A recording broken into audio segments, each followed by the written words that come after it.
नमस्कार साथियों, UP home guard के लिए जीकेजीएस के इंपॉर्टेंट क्वेश्चन करने वाले हैं। पहला ही क्वेश्चन आपकी स्क्रीन पर है। सारे इंपॉर्टेंट क्वेश्चन होंगे।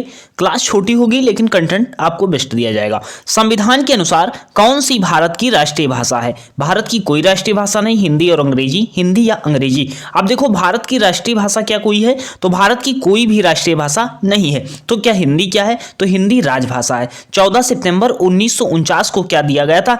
हिंदी को राजभाषा का दर्जा दिया गया था, जिस कारण से आप 14 सितंबर को क्या मनाते हो? राष्ट्रीय हिंदी दिवस मनाते हो। याद रखिएगा, आपसे पूछा जाएगा हिंदी कौन सी भाषा? तो राजभाषा है। दर्जा कब दिया गया? 14 सितंबर 1949 को दिया गया था। नेक्स्ट क्वेश्चन देखिएगा, आपकी स्क्रीन पर है कि भारतीय संविधान सभा के अध्यक्ष कौन थे? भारतीय संविधान सभा के अध्यक्ष कौन थे? अब देखो, संविधान सभा की पहली बैठक होती है 9 दिसंबर 1946 को।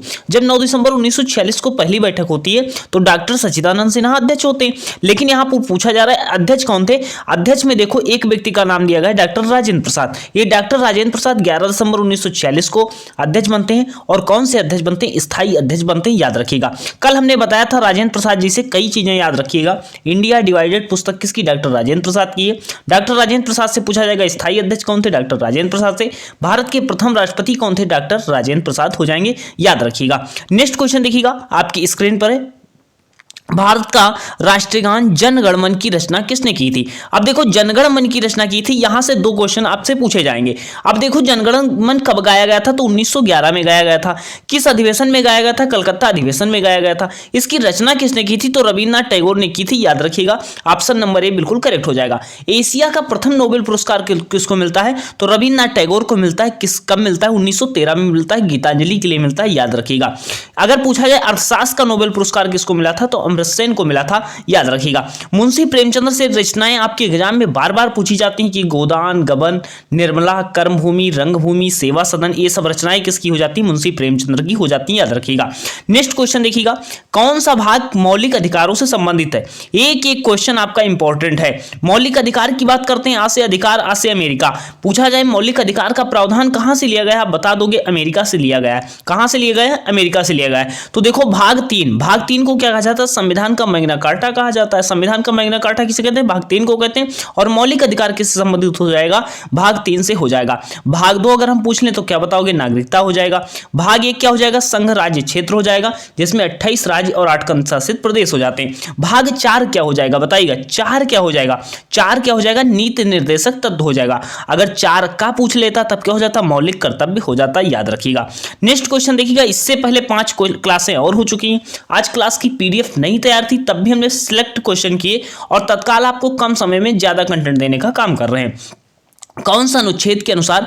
अनुच्छेद 14 से 18 निम्नलिखित में से किस अधिकार से संबंधित है?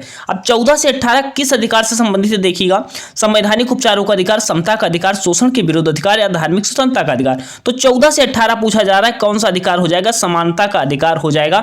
ये अनुच्छेद 14 से 18 ये कौन सा अधिकार हो जाएगा? मौलिक अधिकार हो जाएगा। वर्तमान में मौलिक अधिकारों की संख्या कितनी है? 6 हो जाती है। याद रखिएगा, कितनी मौलिक अधिकार हैं? 6 हैं। पहले कितने थे? 7 थे। 7वां कौन सा हट गया? संपत्ति का अधिकार हट गया, जो कि अब मौलिक अधिकार नहीं है। ये सब इससे पहले क्लास में बता चुके हैं, देख लीजिएगा।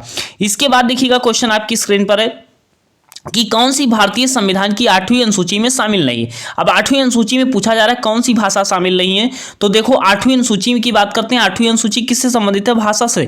और 8वीं अनुसूची में कितनी भाषाएं हैं? तो 22 भाषाएं। कितनी भाषाएं?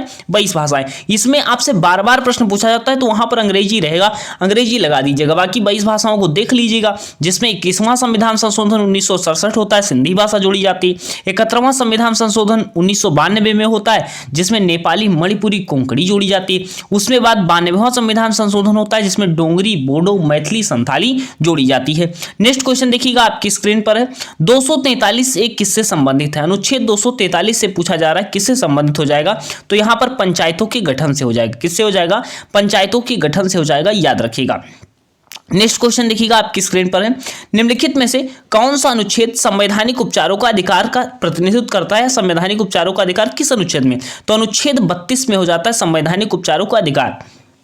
और अनुच्छेद 32 को संविधान की आत्मा किसने कहा था? तो डॉक्टर भीमराव अंबेडकर ने कहा था। याद रखिएगा। नेक्स्ट क्वेश्चन देखिएगा, आपकी स्क्रीन पर है कि वैदिक काल में किस अनाज के लिए व्रीहि शब्द का प्रयोग किया गया है? व्रीहि शब्द का प्रयोग पूछा जा रहा है किसके द्वारा, किसके लिए किया गया था?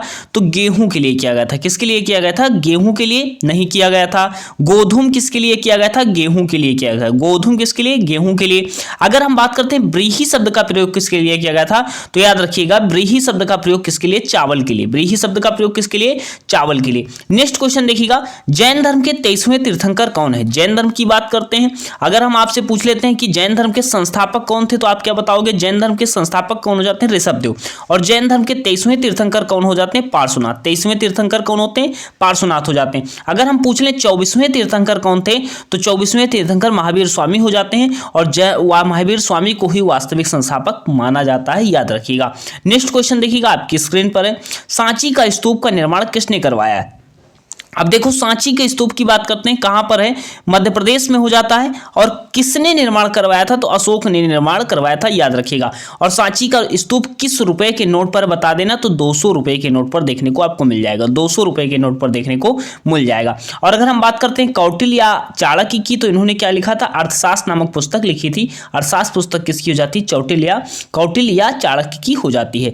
नेक्स्ट क्वेश्चन देखिएगा, आपकी स्क्रीन पर है, लॉर्ड कर्जन द्वारा बंगाल प्रांत दो भागों में विभाजित करने का आदेश कब दिया गया था? कल हमने बताया था कि 1905 में बंगाल विभाजन हुआ था।